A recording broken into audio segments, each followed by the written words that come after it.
This week on Let's Talk Schools, from filling out the Common App, using Naviance, prepping for the ACT or SAT, to choosing the right school for you, we're sharing important tips about the student college application process.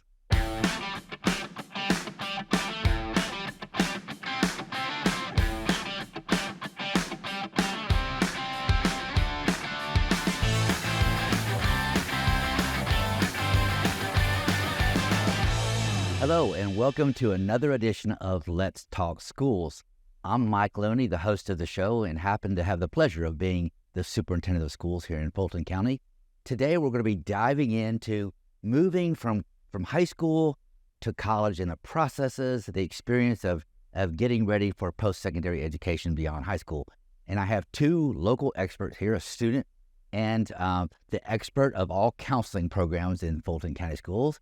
And so I'm going to ask the two of you to introduce yourselves. Welcome to the show. And young man, will you introduce yourself to the group? Yes. My name is Isaac Esquivel. I go to Langston Youth High School, and I'm actually a senior this year. Well, congratulations on being a senior. Yes, sir. And Ms. Harrell?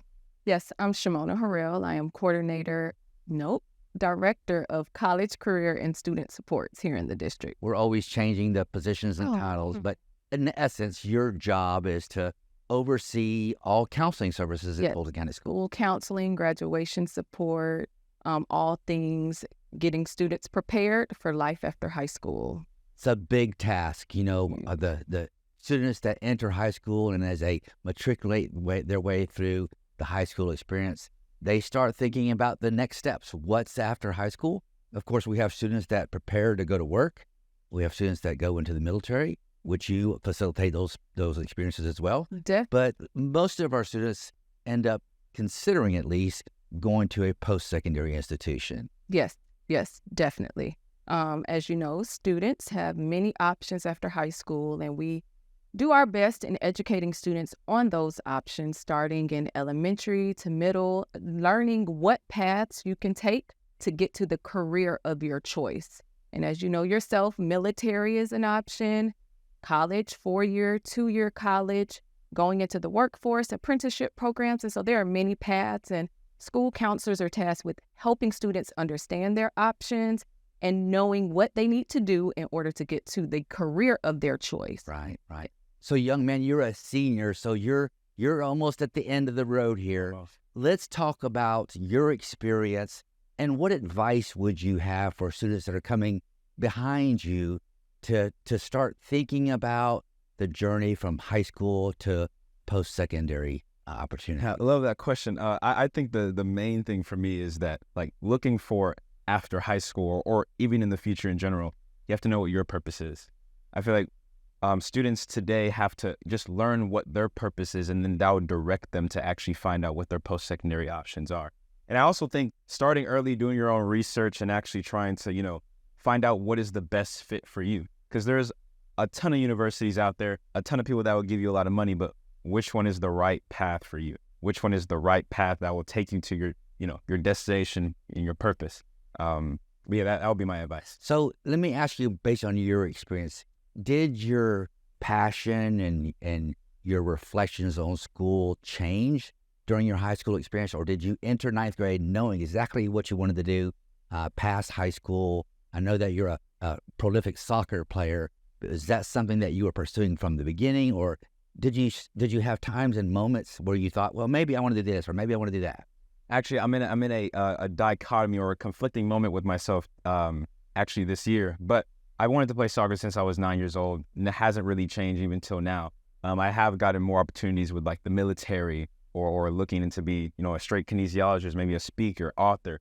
Just these different pathways, and I thank God that I have these different pathways, but, just trying to navigate my way. But I think that, like, during me trying to find out my way, it led me to different opportunities. Knowing that, soccer is my main opportunity, the thing that I want to do, but knowing that, hey, maybe my purpose is not just soccer, it may be these different areas as well, if that makes sense. Absolutely. You seem particularly self-aware. Yeah. And so not all of our students come to the high school experience with that level of self-awareness. So how do we help students kind of find their path through high school and beyond. And so I love something that he stated, connecting with your purpose. And I think a lot of times we pursue a specific outcome without checking in and understanding ourselves. In the state of Georgia, there is a state law bridge bill that requires school counselors to complete various tasks with students.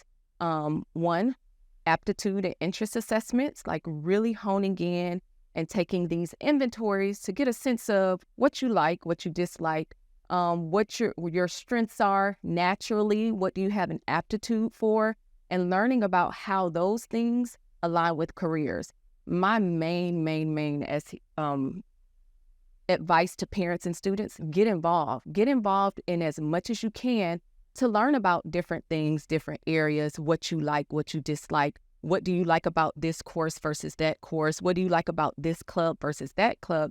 Because the more that you're involved in, the more that you're exposed to, and the more that you're exposed to, the better equipped you are to kind of make a decision based off of passion and interest and natural aptitude versus pulling something out of the hat and working towards that. And so really starting at elementary, middle school, exploring what you like and dislike, get kids involved.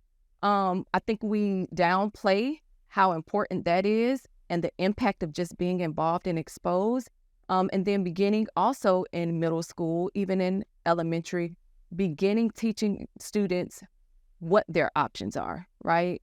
I think a lot of students are pigeonholed into one track, but there are many tracks. Like yourself, you went the military route and you went to schooling. I was going the military route. I ended up in college and doing ROTC, and I was a lieutenant in the Army. And so there are many paths to get to the career of your choice, just exploring, connecting with your interests, connecting with your passion, and then finding the path to get you to where you want to be. And so all of that is in place. Students take U Science in 6th grade, an aptitude assessment, 8th grade, an aptitude assessment. In high school, 10th grade, they take U Science, aptitude to learn about themselves. We are fortunate to have Naviance in the district. There are a slew of strengths explorers, interest explorers, career inventories that you had the opportunity of taking. And can you talk a little bit about those inventories and how they help connect you to careers and majors and colleges? Yes. Like during the College Tool and Success program I did in the summer, we did a lot of these inventories, as you said. And what they did was, like, there was like personality tests or like interest tests or skills tests that would really, make your passion and your purpose sort of align.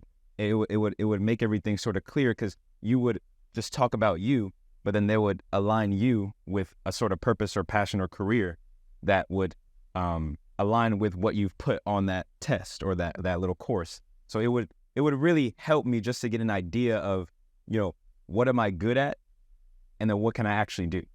So I think those are great, like resources. So once again, you're a very focused young man, and so kudos to your family for engaging you and giving and preparing you for life and success. So when you're in high school, you obviously have to make good grades, but you also have to start making some decisions, right? You have to prepare. Am I going to take the SAT? Am I going to take the ACT? And the studying and the preparation that goes towards those tests, only to the next step leads you to, okay, I have to start making some choices about what schools I'm going to apply to. So how did you determine what schools you would make application to? There are literally thousands of schools across the country. How did you narrow that list down to the handful of schools that you chose to make application for? Oh, wow, that's a great question. For me, I tried to narrow it down, based on what I said before, passion and purpose sort of aligning. And I'll say this, my 9th grade year, 10th grade year, I actually never even thought about university. I only thought about soccer. I only thought about professional speaker, author. I never thought about university at all. I actually hated education. But realizing the power of it throughout my journey really made me, sort of have a fire for, okay, if I want to pursue some sort of passion that I want in life, I have to learn it. I have to try to put some effort into actually getting that. So I think narrowing it down for me was not necessarily easy, but sort of, like it was an ease, if that makes sense. It was sort of, I know what I want to do. I just have to find my way to get there. And I'm a believer in God, and I believe that he shows us the mountaintops, not necessarily the path, because we need to trust him. So I think that through that, I just know what I want to do, and then I just had to find maybe this school, maybe this program, maybe these courses to take to actually find my path to that mountaintop. So once you identified the list of schools that you would consider attending as a college student, how did you get through the application process? I know the application process can be overwhelming for students. It takes hours and hours to complete. They're asking for lots of information. You have to write essays and all that sort of thing. So how did you navigate not just going through the process, but handling the stress associated with the application process? Handling the process, I personally use Common App, I think most students should use. And I really think just getting started early, like during the summer, that's what me and my mother, my twin sister did. We just got started in the summer, started filling out the general Common App, just trying to get that done early and researching schools, looking at the mail that's coming in, looking at different scholarships, just trying to start early so that when crunch time comes, you know what you're trying to do. And I think even now, I'm still a little stressed. For me, handling the stress was really time management. For me personally, I use Google Calendar to try to organize my day and try to figure out, okay, this time college applications, this time maybe soccer practice, here, and trying to just structure my day so that you're hitting all your points instead of you just go throughout the day not structured and then your steps are not ordered. So I think that time management, finding specific time just to focus on specific things will help with all that stress that comes with applying for, your future. Absolutely. I'm glad that you mentioned Common App. Can you talk a little about, because some people would be surprised that a lot of universities, a lot of colleges will accept the Common App. Yes. So to his point, starting earlier to lessen the stress, get on the bandwagon as soon as you can to learn about the college application process. Your school counselor is a one-stop shop for all of this information.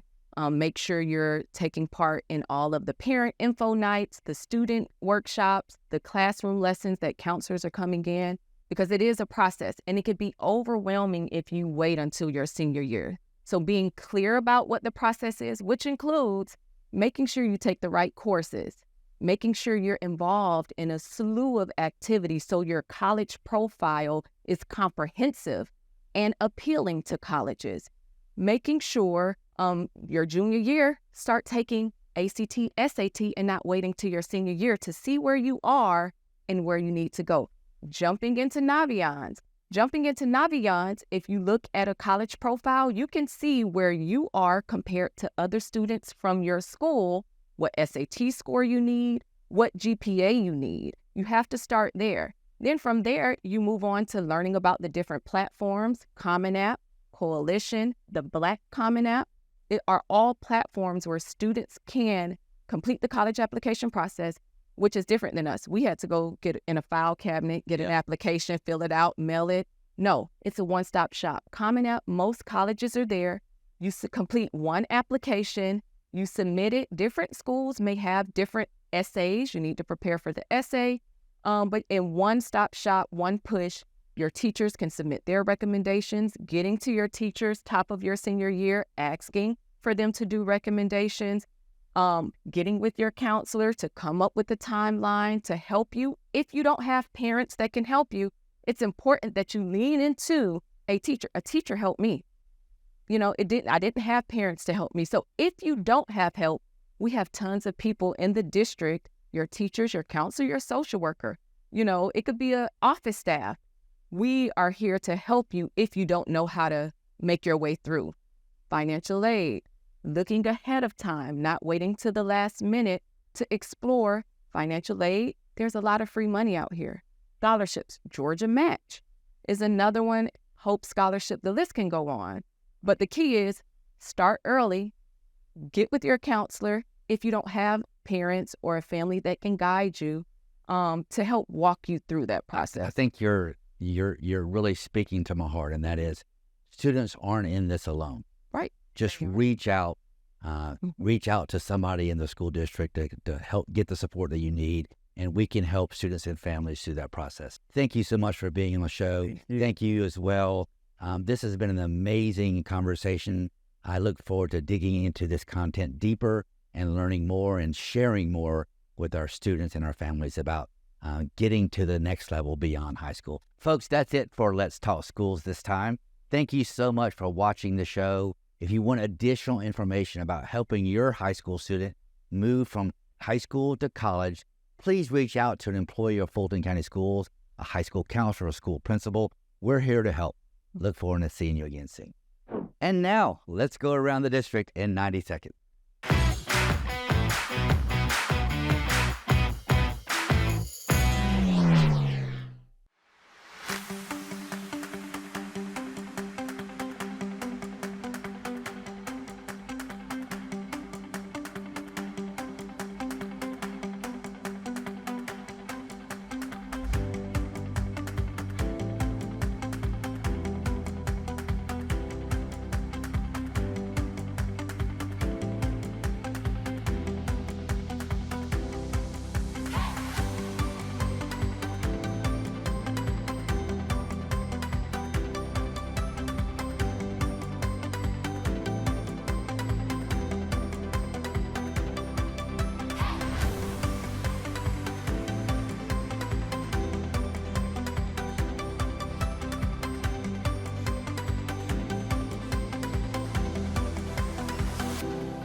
That's it for our show this week. Let's keep this conversation going. We'd love to hear from you on our social media platforms. Join us next time on Let's Talk Schools. And as always, thank you for watching.